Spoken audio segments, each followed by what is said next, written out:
Être un marketeur B2B, c'est être constamment balancé entre les sujets stratégiques et la to-do list opérationnelle qui s'allonge, sans compter les relations avec les sales et le CEO. Mais tu n'as pas à être seul. Entre et installe-toi, bienvenue au Café du Market.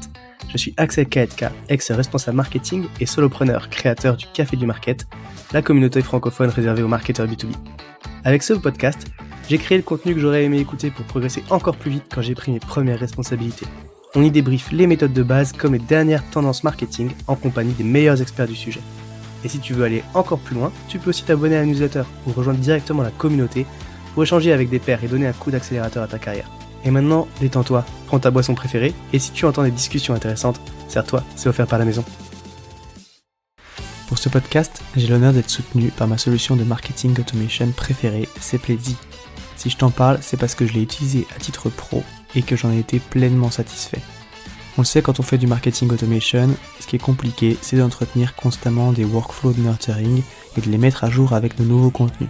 Là où Pledzi est très fort, c'est qu'ils ont développé une campagne intelligente qui est capable de pousser automatiquement le bon contenu au bon moment à la bonne personne, en fonction de ses centres d'intérêt et du stade de maturité du lead.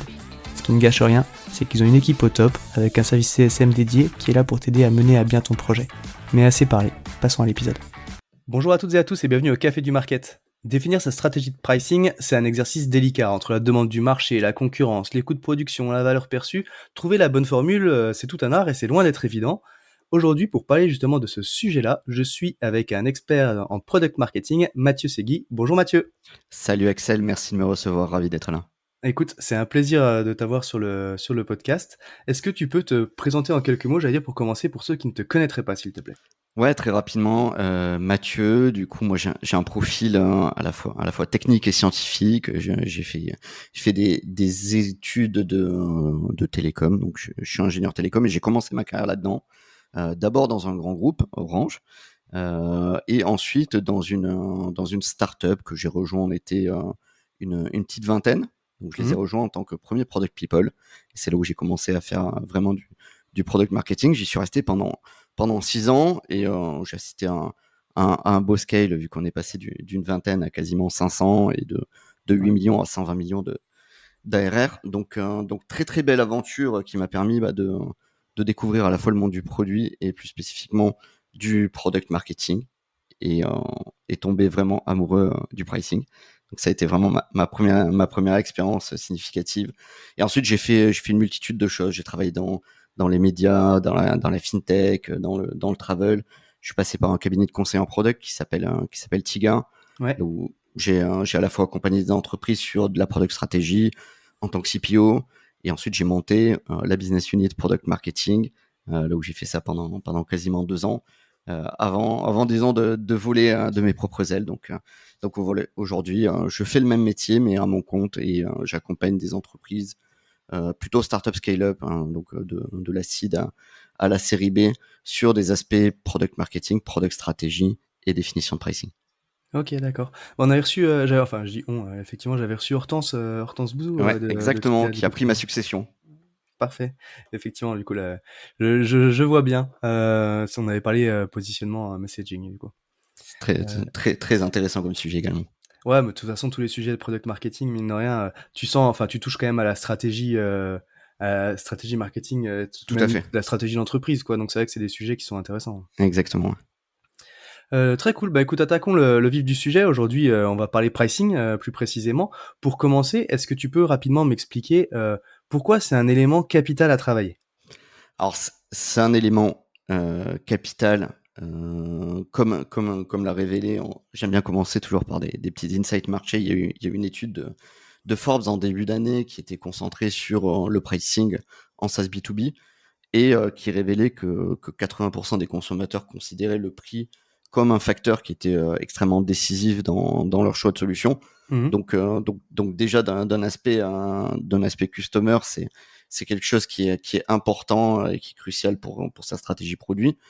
De manière plus terre à terre, le pricing, c'est le facteur qui va impacter directement le business, in fine la rentabilité, l'acquisition et la rétention des utilisateurs, et qui est encore plus aujourd'hui important dans le contexte économique qu'on vit. Donc voilà, la fête des financements est un petit peu terminée. Aujourd'hui, toutes les entreprises cherchent la rentabilité Mm. et du business. Donc l'aspect pricing va être extrêmement important là-dessus. Pour te citer un exemple que j'aime bien donner, qui peut en fait montrer à quel point cet aspect pricing est un avantage concurrentiel majeur. Alors, je t'ai dit, j'ai commencé dans les télécoms, donc qui de mieux que Free comme exemple, Ouais. qui a vraiment fracassé un marché, hein. On n'est plus dans le bouleversement vraiment en entrant sur le marché en tant qu'opérateur mobile, qui a vraiment non seulement cassé les prix en divisant par 3 le prix des forfaits, mais qui a vraiment bouleversé aussi tous les modèles économiques en mettant de l'illimité, en mettant du triple play, etc. Donc vraiment à révolutionner complètement ce monde à travers une brique qui est du pricing, hein. C'était vraiment pas un produit. Donc cela a donné un avantage et ça a vraiment remodelé le marché. Et enfin, un autre exemple, parce que je suis un Apple fanboy, et ça fait partie des marques dont, malheureusement pour les consommateurs, le pricing un peu haut de gamme va refléter en fait cette valeur, hein, cette valeur perçue et ce positionnement un peu premium de la marque. Donc voilà, le pricing a des enjeux sur le marché, sur le positionnement, sur la valeur que tu vas refléter et in fine aussi sur ta capacité à rentrer des sous dans ton entreprise, ce qui est aujourd'hui le nerf de la guerre. Ouais, effectivement, bon, l'aspect business, c'est peut-être le plus évident, parce que Évidemment. et puis c'est évidemment l'optimisation du pricing et du modèle de pricing, c'est un vrai levier, enfin, d'augmentation du chiffre d'affaires au final, parce que on peut parler d'acquisition, de rétention, mais mine de rien, augmenter de quelques pourcents son prix et se rendre compte que ça passe, ça peut avoir un impact directement Bénéfique, ouais. sur le bénéfice de l'entreprise. Mais c'est vrai que tu l'as dit, parce que au final, même Free, donc il y a le modèle économique, mais il y a aussi c'est aussi une question de positionnement, parce que du coup, quand tu casses les prix comme ça, bah, tu te positionnes pas bas de gamme, entrée de gamme, mais enfin, le prix, c'est aussi un facteur de positionnement. Tu as pris le contre-pied avec Apple. Je veux dire, mais un sac Louis Vuitton qui serait vendu 50 balles, bah, personne ne l'achète, quoi. Tout Parce à fait. que bah, du coup, c'est pas l'image luxe. Donc c'est aussi un facteur de positionnement, quoi. Absolument. Super intéressant. Bah, du coup, pour ce sujet, bon, là, on a pris des exemples un peu B2C, mais on va essentiellement prendre l'angle quand même B2B, plutôt SaaS, Ouais, du coup. bien sûr. Euh, Quels sont les différents modèles de pricing qui existent? Si on prend un petit peu les standards, quoi. Ouais. Alors, les standards, alors vous allez voir la manière dont c'est appliqué dans la réalité. Il y a à peu près autant de modèles que d'organisations et que d'entreprises. Mais si on creuse un peu, on a quelques principes généraux. Le modèle de pricing que moi j'aime le moins. Donc voilà, comme ça je commence à partager des convictions, mais qui est un petit peu le plus facile à exécuter, c'est celui qu'on appelle le competitor based. Ouais. Globalement, je regarde ce que font les autres et je me mets à peu près au même prix. Donc voilà, c'est un modèle qui est simple à exécuter, qui présente peu de risques. Parce que on n'a pas besoin de défendre ni le modèle de pricing ni le niveau de tarification vis-à-vis des consommateurs, mais c'est pas forcément celui qui est ni le plus sexy ni celui qui va rapporter le plus d'argent. D'ailleurs, pardon, Ouais, je te bien coupe, sûr. t'as dit quelque chose qui est important, c'est qu'effectivement, c'est peut-être pour clarifier et être sûr, hein, mais quand tu parles de pricing, c'est la tarification, donc la valeur, le chiffre, mais c'est aussi le modèle. Et c'est Exactement. effectivement, c'est la stratégie dans la façon dans laquelle tu vas découper tes prix et selon sur quoi tu vas l'indexer. Tu vois, c'est vrai qu'on l'a peut-être pas dit en entrée, mais c'est ces deux trucs-là qui sont compris Ouais, ouais, dedans, ouais, quoi. Ouais. tout à fait. C'est vrai que ça vaut le coup de repréciser. Quand on parle de pricing, on peut voir parfois une espèce d'étiquette qu'on verrait sur un vêtement et avoir un prix. Le pricing, c'est bien plus complexe que ça. C'est comment on va packager les offres, comme tu disais, on va les découper pour avoir des effets de tiering qui est d'ailleurs un fondamental absolu dans le B2B, c'est d'avoir différents niveaux de pricing qui vont être découpés en fonction des fonctionnalités, de l'usage, etc. Ce que tous les grands SaaS y font. Donc, comment on package les offres, qu'est-ce qu'on va mettre dedans, donc quels sont les niveaux de fonctionnalité, quelles sont les limitations qu'on va pouvoir mettre. Donc, effectivement, le pricing va un petit peu plus loin que juste un aspect purement étiquette de prix. Ouais. Et Du coup, je t'ai coupé, pardon, vas-y. non, non, Tu non, disais non, non, non, non, competitor-based. du tout. Ouais, ouais, non, non, mais du coup, ça fait une transition idéale, hein, vu que j'ai commencé à parler de la notion de tiering. Donc ça, c'est le modèle, hein, c'est le modèle le plus répandu, là où en fait, on va avoir en général 3 plans. On évite d'en avoir beaucoup plus parce que sinon, ça impacte la lisibilité. Mais si vous regardez ce que font des Airtable, des Figma, des Usign, etc., vous verrez qu'en général, c'est divisé en 3 plans. Et le but de ce fonctionnement, c'est d'avoir un premier plan plus en entrée de gamme qui permet aux utilisateurs de goûter le produit pour pas très cher, puis d'avoir un plan qui regroupe quand même l'essentiel de la valeur, hein. Principe de Pareto, en général, c'est 80% de la valeur qui va être là. Et un plan plus haut, un petit peu plus spécifique, qui permettra d'aller chercher un petit peu plus d'argent selon différents leviers pour différentes typologies d'entreprises. Donc le tier pricing, c'est vraiment fondamental dans le SaaS. Néanmoins, tu peux trouver quelques entreprises qui font ce qu'on appelle du flat rate. Donc globalement, prix unique pour tous les clients, tu rentres, tu as ta licence et on le retrouve, hein, on le retrouve quand même beaucoup plus en B2C, ton abonnement à un média comme Ouais. l'équipe ou le monde, etc. Néanmoins, il y a des entreprises, il y a des entreprises qui le font, notamment sur des CRM par exemple. Ça se retrouve. Ça, l'avantage de ces inconvénients, c'est-à-dire lisibilité extrême, un prix, je sais ce qu'on a. Par contre, l'entreprise, elle n'a pas des effets de levier pour monter ou baisser quelques curseurs. Donc, elle va perdre le bas du panier qui peut pas se permettre de mettre autant d'argent. Et elle va potentiellement perdre aussi le top 20% qui aurait pu payer un tout petit peu plus cher. Donc voilà, des avantages, des inconvénients. Tu vas avoir globalement la facturation à l'usage. Donc tu utilises un service. C'était le cas dans les télécoms. Tu envoyais un SMS, tu payais un SMS. Tu as des boîtes aujourd'hui comme Zapier par exemple qui font l'automation. Là où tu vas payer globalement à ta consommation ou un AWS. Tu vas prendre des serveurs et tu vas utiliser des CPU. Bah, tu vas payer le nombre de CPU que tu as Ouais. utilisé. Donc extrêmement lisible, encore une fois, mais qui a comme inconvénient que quand tu vas être un gros client, tu vas avoir une facture qui va très vite monter, être exponentielle. Et c'est pour ça que Zapier aujourd'hui se fait un petit peu rattraper par Make, qui eux ont Ouais. packagé des offres qui font que quand tu commences à monter en volume, bah, ta facture, elle explose pas nécessairement. Donc voilà, Ok. ils ont d'autres leviers. Des choses que tu vas retrouver de manière assez classique, et là on est plus sur des outils qui vont pousser la collaboration. C'est une facturation à la licence ou au site. Typiquement un Slack, hein, bon ben voilà, t'as X employés, bah ça te coûte X fois Ouais. le prix de la licence. Euh, donc ce qui rend ces outils très chers, hein, c'est aujourd'hui ce qui fait que les gens ils sont assez critiques avec des Slack, même Notion qui commence à passer sur du site ou du Figma, fait que en soi, ben, plus tu vas scaler et plus ça va être très coûteux pour toi. Donc encore une fois, faut bien réfléchir quand on veut mettre en place ce genre de mécanisme. Euh, moi, ce que je préconise en général, c'est le dernier, c'est mon préféré. Tu vois, j'ai commencé par celui que je déteste le plus, pour finir par celui que je préfère. C'est celui qu'on appelle value based. Et donc en Ouais. fait, tu vas vraiment facturer ton client en fonction de la valeur qu'il va trouver et en fonction de ce qui est ultra important pour lui. Je vais te donner un exemple.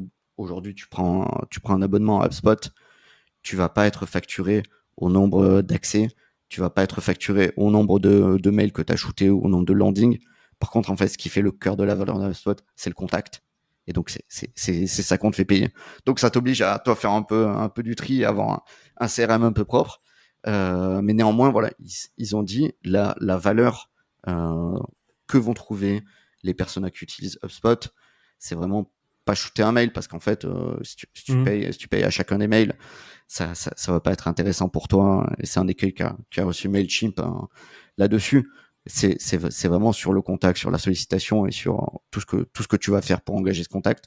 Donc voilà, ils ont décidé d'appliquer un pricing value-based qui permet de faire plus de profit, mais qui demande vraiment un effort de product marketing pour bien connaître ses clients, bien connaître leurs besoins, la valeur qui tire de l'outil, etc.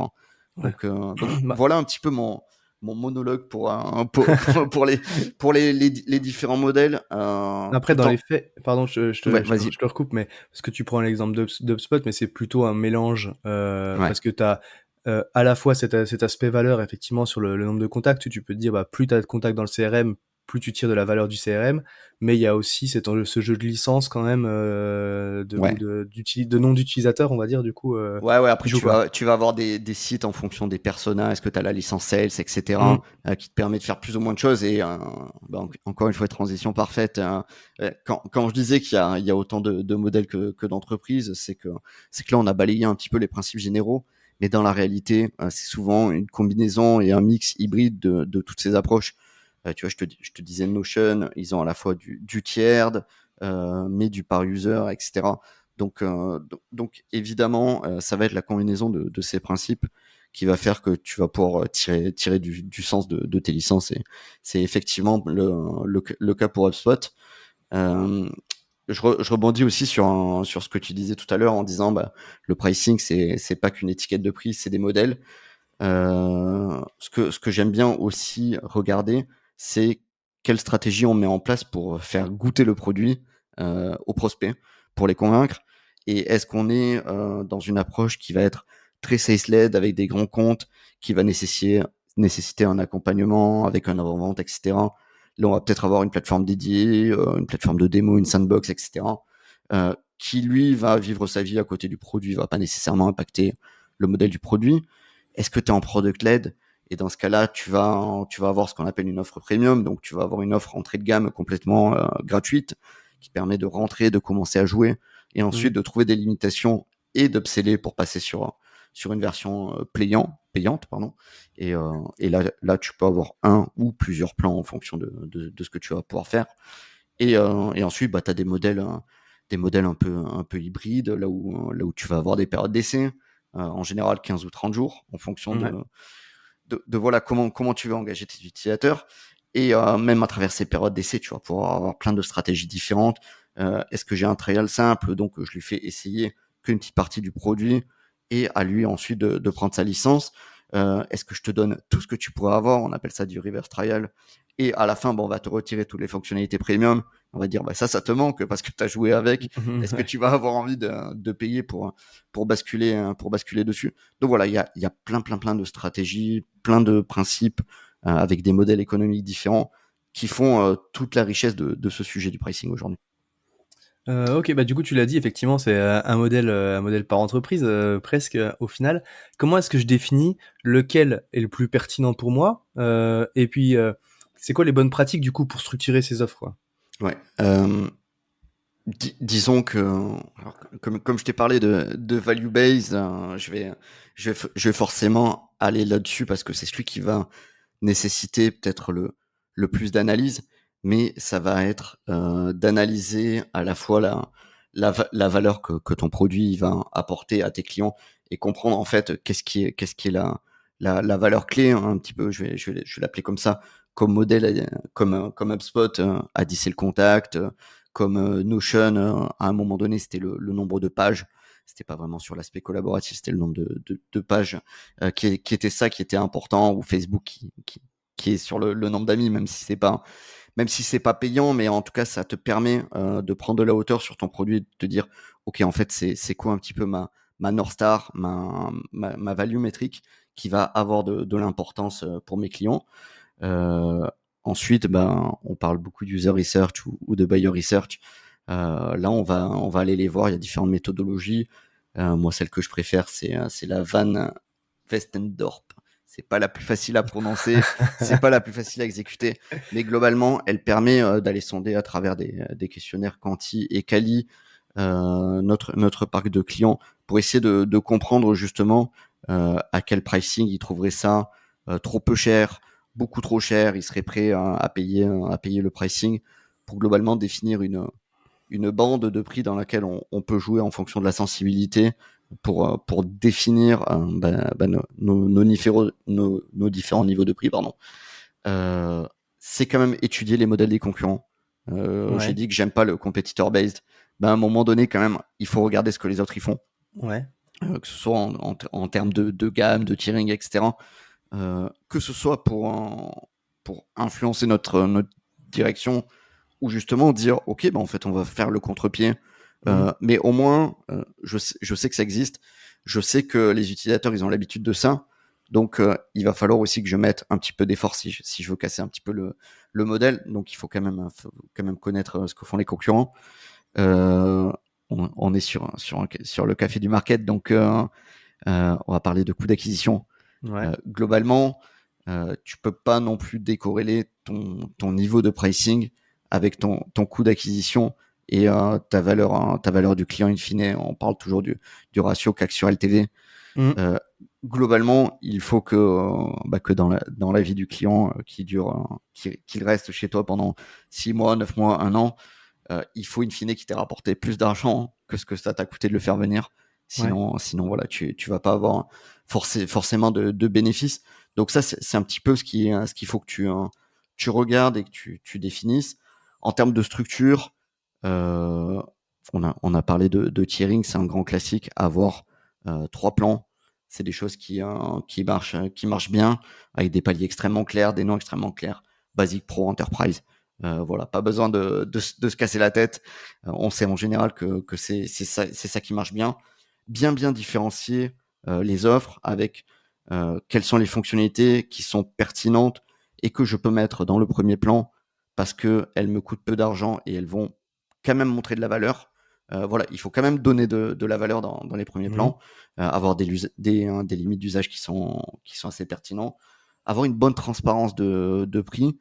Ça, c'est souvent un biais que je vois parce qu'en product marketing, on a souvent tendance à dire ne communiquons pas sur des features, communiquons sur des bénéfices. Ouais. Et en fait, c'est vachement vrai quand tu vas faire une landing, tu vas faire une campagne de Mhm. com, voilà, tu vas gagner ça, tu vas pouvoir aller plus vite, etc. Ça, c'est vachement bien. Mais en fait, quand ton prospect il est sur la page pricing, il sait qui tu es, euh, il attend plus le Ouais. bullshit entre guillemets, il attend plus du bénéfice, il veut clairement savoir, ok, en fait, qu'est-ce que j'ai dans mon plan, Il y a quoi dans le euh, produit, quoi. Ouais. ouais, exactement, et quelles sont clairement mes limitations. Ok, en fait, je vais pouvoir avoir 3 utilisateurs qui vont pouvoir se connecter en simultané sur l'outil. Et si j'en veux 5, il faut que je passe au plan d'après. Mhm. C'est pas collabore efficacement avec quelques-uns Avec, de tes avec quelques-uns, collaborateurs, tu vois. avec les plus importants de tes collaborateurs. Ouais. Ouais, exactement. Donc vraiment être très transparent dans les détails. Tu vois un bon exemple que j'aime bien citer, c'est Usain qui a refait toute sa stratégie de pricing. Donc je vous invite à aller voir la page de pricing de Usain, qui est à la fois simple et complexe. Simple parce elle a ce modèle de tiering qui est très bien découpé. Usain a poussé son étude extrêmement loin, a compris qu'il y avait certaines de fonctionnalités qui étaient extrêmement importantes, mais là où les gens n'étaient pas prêts à payer uniquement pour cette fonctionnalité pour passer au plan Ouais. supérieur. Donc tu as aussi une stratégie d'add-on, on n'en a pas parlé, mais tu peux dire, ok, bah, en fait, cette fonctionnalité, elle est disponible que dans le premium, mais dans la réalité, en fait, si tu es dans ton plan intermédiaire et que tu en as vraiment besoin, je peux te la facturer à l'usage. Donc tu vois, tu as une combinaison un petit peu hybride, mais c'est pas parce que tu as cette pseudo-complexité que en fait ça doit être caché dans des tréfonds et des choses écrites en tout petit après une petite étoile. Donc un bon exemple. Ok, très cool. C'est vrai que c'est intéressant, comme tu dis. Enfin, il y a plusieurs choses qui sont intéressantes dans ce que tu as dit. Et puis, faudrait presque qu'on rentre dans d'autres sujets parce que, au final, sur cet aspect de valeur, c'est aussi quand tu découpes tes tiers de savoir quelles sont les fonctionnalités que tu vas passer dans le plan d'après pour inciter. Enfin, à quel moment tu crées de la frustration au final pour les inciter à prendre plus cher Exactement. aussi, quoi. Exactement. Et ça, quand tu vas concevoir ton pricing, il faut qu'il soit en adéquation avec ton produit. En fait, il faut que tu aies en tête aussi un petit peu les flows, les différents parcours d'utilisateurs. Je te donne un exemple. J'ai accompagné récemment une entreprise qui permet à des TPE et des PME de gérer leur pré-comptabilité, globalement de faire des devis, des factures, et les envoyer à l'encaissement. Et on a introduit la signature électronique dans ce flow pour dire, ben, tu as un devis, tu l'envoies en signature électronique. dès qu'il est signé, il va se transformer en facture. Et en Mhm. fait, euh, on a vu en faisant des études que c'était mieux de mettre la frustration après la signature qu'avant. Je m'explique. Le raisonnement naturel, ça aurait été de se dire, en fait, la signature électronique, on l'a implémentée et on l'a acheté à Usain, ils nous la revendent, c'est X euros par signature, hein, j'ai même pas les détails. Et c'est pas ça qui est important, c'est de se dire, en fait, est-ce que la valeur, l'utilisateur, il va le trouver quand il va envoyer en signature plutôt que de l'envoyer en mail, le mec va l'imprimer, le signer, le scanner, il a l'habitude de faire ça. Ou est-ce que c'est quand ton devis va revenir signé et qu'en un clic, on va te dire bah, transforme ton devis en facture automatiquement et que tu n'as pas à tout recopier et à perdre 10 minutes pour ça. Et c'est là où ils ont trouvé la valeur. Donc en fait, c'était de se dire bah, la signature, on l'inclut dans le premier plan. Par contre, la transformation de devis en facture après la signature, voilà, bah là, tu auras un petit bouton pour upsell. Donc, Ah ouais. c'est bien comprendre les mécanismes du produit pour se dire où est-ce qu'en fait, bah, je vais forcément créer de la frustration, mais en fait, où est-ce qu'elle est le plus légitime d'exister et où est-ce qu'en fait, l'utilisateur, il va dire, bon, ok, en fait, ça vaut vraiment le coup et à ce moment-là, je suis prêt à payer. Ouais, où t'as le plus de chances de convertir aussi. C'est Ouais, vachement marrant dans ton exemple, tu vois, parce qu'effectivement, t'aurais tendance à dire que, effectivement, bah, la signature électronique, tu l'as ajoutée, c'est une fonctionnalité, tu vois, c'est un vrai bénéfice. puis Donc, elle en te coûte fait, de l'argent en plus en tant elle te coûte qu'entreprise. de l'argent. Et ça, c'est ça, effectivement, aussi, parce que du coup, tu te dis, elle me coûte, donc je vais la faire payer. Alors qu'en fait, tu te rends compte que tu vas gagner plus d'argent en offrant la signature, mais c'est au moment de la transformation que, automatiquement en facture, que c'est là que tu as le plus de frustration, entre guillemets, pour les Bien sûr. inciter ton utilisateur à passer Ouais, au ouais. temps d'après, quoi. Et in fine, bon, alors ça, c'est mon côté très, très scientifique, mais tu vas pouvoir faire des abacs de transformation. Et en fait, tu vas te rendre compte que bah, même si tu transformes que 30% de tes utilisateurs, plutôt que de faire payer 1 euro ta signature ou 2 euros, en fait, juste le fait de upseller, tu vas faire x2 ou x3 sur ta valeur plutôt que de faire unitairement payer ta signature électronique. Ouais, super intéressant. Et du coup, donc, un modèle de pricing, on disait, ça évolue dans le temps. De toute façon, un produit, ça bouge, et il y a des fonctionnalités qui s'ajoutent, donc un modèle de pricing, ça évolue aussi. Comment est-ce que tu t'y prends pour tester et valider une structure de prix? C'est quoi les signes à surveiller pour identifier qu'il faut retravailler son pricing? Alors tester c'est dur. Tester c'est dur. Surtout quand on a l'habitude de certains principes en disant tiens je vais A/B tester. Ouais. A/B tester un pricing, je sais que certains le font. Moi j'évite, je le recommande pas parce que bah, ça va introduire une complexité en fait dans ton outil de billing où en fait tu vas te traîner des plans tarifaires qui seront plus cohérents dans la longueur. Et bon, bah, en fait, un A/B test, bah, si tu en as signé un à 15 et un à 20, bah, en fait, les deux, tu vas te les traîner. Celui à 15, tu vas pas lui dire, ah bah non, finalement, en fait, j'ai aligné tout le monde à 20, donc je te fais monter. Ou alors, faudra le faire dans plusieurs années. Donc l'A/B testing, il est un petit peu compliqué. Non, non, bah, Faut pas qu'ils se parlent aussi. ouais, il faut. Alors, ça, effectivement, on parle dans un monde où effectivement, ils se parlent pas, mais effectivement, s'ils se parlent, ça marche pas. Puis t'as des produits naturellement, en fait, tu vas pas pouvoir le faire. Si tu Mm. vends un produit d'assurance, enfin, c'est des trucs qui sont extrêmement cadrés. Tu vas pas pouvoir t'amuser à vendre des produits d'assurance à X euros ou à Y euros en fonction des personnes. Donc, l'A/B testing, il est extrêmement compliqué. Tu as des tests de la sensibilité. Donc, je te parlais de Van Westendorp tout à l'heure, qui démontrent bien comment les utilisateurs se comportent face à ton prix et en fait vont pouvoir aussi te montrer que bah, par rapport à tout ce que t'offres, que ce soit comme fonctionnalité ou vraiment comme bénéfice, genre j'ai vraiment gagné du temps. Euh, Bah, aujourd'hui, en fait, si tu me l'enlèves, enfin, ça va être désastreux pour moi et je serais prêt à payer bien plus cher qu'en fait ce que je paye aujourd'hui parce Mm. que ça m'enlève une épine du pied qui est considérable. Donc il y a les analyses, hein, les analyses des panels qui sont assez importantes là-dessus. Néanmoins, tu as des métriques clés chez toi qui te permettent de suivre ça. Tes taux de conversion, si tu commences à transformer un tout petit peu moins bien, c'est peut-être que soit ta qualité a baissé, soit d'autres acteurs ils ont bougé sur le marché aussi. Donc l'importance de Mm. regarder les autres acteurs, c'est ultra important pour pouvoir bien maîtriser ça. Est-ce que ton revenu moyen par utilisateur il chute? Est-ce que tu as un taux de churn qui augmente? Donc ça c'est pareil, c'est tes clients qui partent à la concurrence, c'est pas forcément nécessairement lié au prix. Ça peut être la qualité de ton produit, ça peut être des nouveaux usages qui sont apparus à côté. Mais Ouais. néanmoins, ça reste des indicateurs qu'il faut surveiller. Tu peux, au-delà des métriques, regarder et surtout écouter ce qui se passe chez toi. Il y a une équipe avec qui j'adore collaborer, c'est les CSM, Ouais. ou Customer Success, Customer Care, en fonction de comment on les appelle dans les boîtes. Mais c'est globalement, c'est les alliés des clients, c'est la voice of customer. Ils vont pouvoir te faire des feedbacks assez récurrents sur les clients qui sont engagés.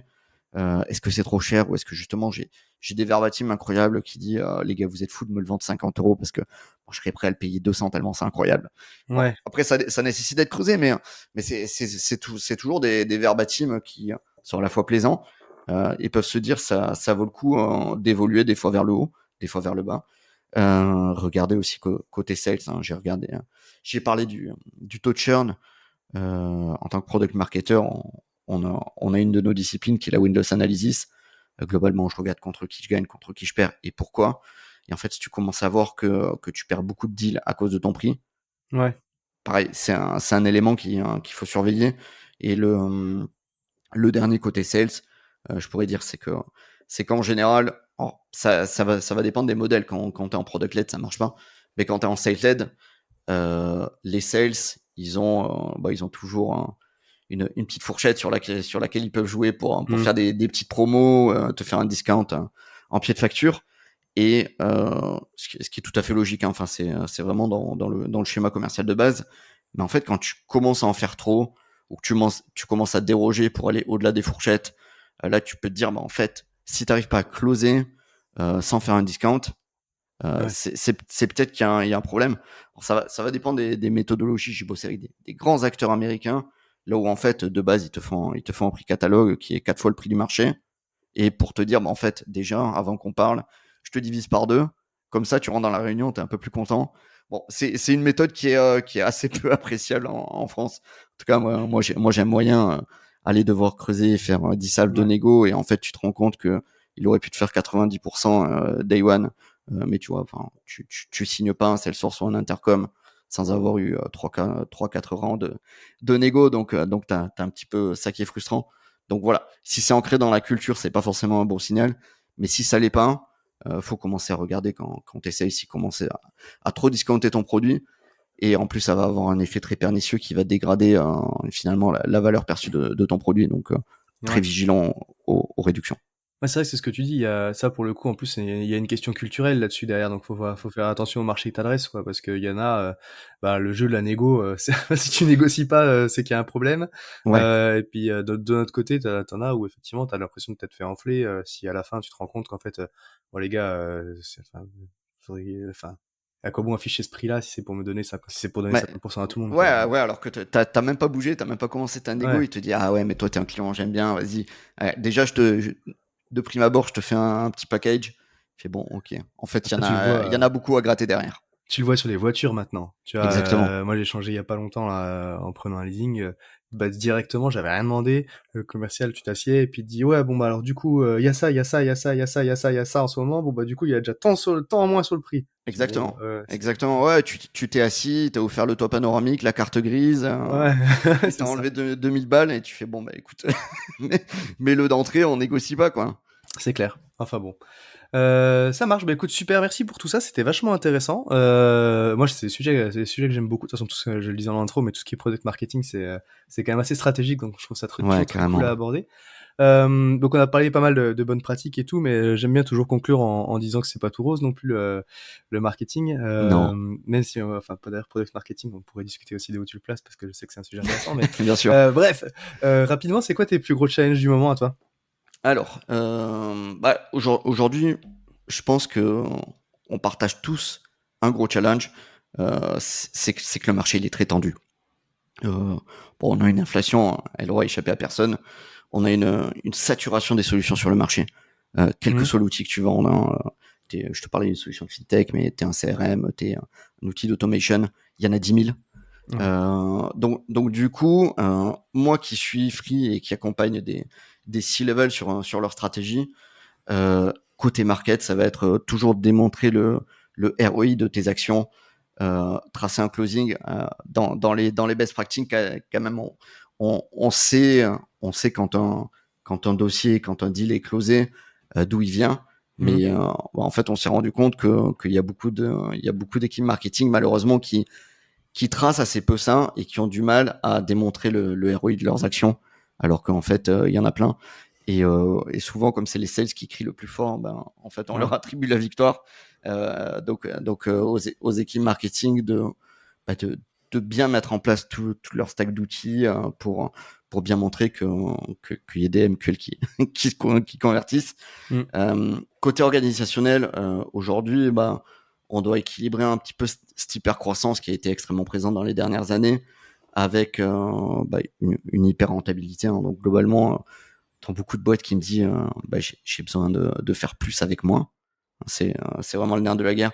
Et c'est là où le product marketing, aujourd'hui, un vrai enjeu, c'est que à part les boîtes qui sont vraiment top-notch sur ces sujets, globalement, j'interviens dans des boîtes là où le produit, tu pourrais le mettre en poste pendant 6 mois et rien shipper de nouveau. En fait, tu as tellement de valeur à extraire, à mettre en lumière, à aller chercher de nouveaux segments, de nouvelles typologies de clients qu'in fine, la croissance pour la croissance, tu peux aller chercher la rentabilité ailleurs, quoi, sans vraiment faire grandir tes équipes et dire il me faut encore des équipes produits, reshipper. C'est comme ça que tu vas faire des usines à features, des feature factory, comme on dit. Ce que j'allais dire. Ouais, la course à la fonctionnalité, quoi. Ouais, qui est justement presque ce qu'il faudrait pas faire aujourd'hui dans un temps, et plus se dire rationaliser, regarder vraiment ce qui marche, ce qui est ultra pertinent, et ça fera le lien avec mon troisième point qui est plutôt le côté stratégique.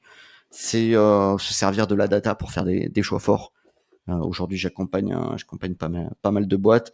Là où, quand t'es C-level, surtout quand t'es fondeur, la boîte c'est un peu ton bébé. Et t'as du mal à faire un choix fort en disant, en fait, ce segment je vais l'abandonner. Et ce point de vue extérieur avec lesquels je l'accompagne, c'est dire que moi c'est pas mon bébé, hein. Et en fait, je vais être ultra pragmatique là-dessus. Je vais regarder la data et je vais dire, là tu mets 50% de ton effort et ça te rapporte 3% de ton chiffre d'affaires.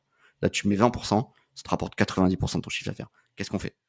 Et donc voilà, avoir ces choix qui sont extrêmement durs à faire, hein, mais pour avoir un positionnement qui est extrêmement pertinent et qui demain en fait va réduire l'effort de tes sales, parce qu'en fait tu vas aller voir qu'un portefeuille de clients qui dit ouais, je te connais, t'es l'acteur le plus pertinent sur mon segment ou sur mon besoin, ça va vraiment amplifier l'efficacité du marketing.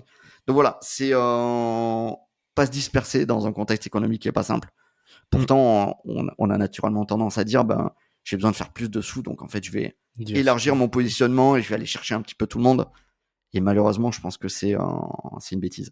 Donc voilà, moi c'est ça mes 3 enjeux sur lesquels j'essaie de convaincre les C-level. Top. Écoute, encore une fois, merci Mathieu. Si on devait, pour conclure, résumer notre échange, mettre un conseil en avant, qu'est-ce que tu retiendrais de ce qu'on s'est dit? Ce que je retiendrai, qui est à la fois mon executive summary, mais je l'ai pas vraiment dit de manière très claire, mais pricing, c'est le sujet le plus important à aborder aujourd'hui, qui est malheureusement trop souvent laissé sans vraiment un ownership clair. Donc c'est un sujet qui doit être pris à bras le corps par toute l'entreprise. Avoir un alignement. Je t'ai dit aligner le produit et le pricing, c'est ultra important.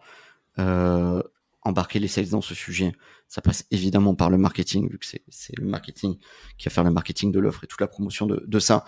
Donc vraiment, sujet qui touche toute la boîte, qui est ultra crucial et qui nécessite un alignement pour que tout le monde tire dans le même sens. Ok, super. Écoute, merci encore pour tout ça, Mathieu. C'était top. Si jamais il y a des petites questions pour toi, on peut te trouver sur LinkedIn. Ouais, facilement sur LinkedIn, ouais. Yes, Mathieu Segui. Exactement, merci beaucoup en tout cas pour l'invitation. Je vois qu'on a un tout petit peu dépassé, mais bon, le pricing, on pourra en parler pendant des heures. C'est clair. Bon écoute, encore une fois, merci pour tout, et puis merci à toi. Je te souhaite une bonne journée. Merci toi aussi. Salut. Salut. À tous ceux qui ont tenu jusqu'ici, déjà merci beaucoup, et j'imagine que le sujet vous a plu, donc n'hésitez pas à envoyer de bonnes ondes à notre invité. Pour ceux qui le souhaitent, le meilleur moyen de soutenir le podcast, ça reste d'en parler autour de vous et de laisser 5 étoiles sur ta plateforme d'écoute préférée. Je compte sur toi. Dans tous les cas, à bientôt pour un prochain rendez-vous au Café du Market.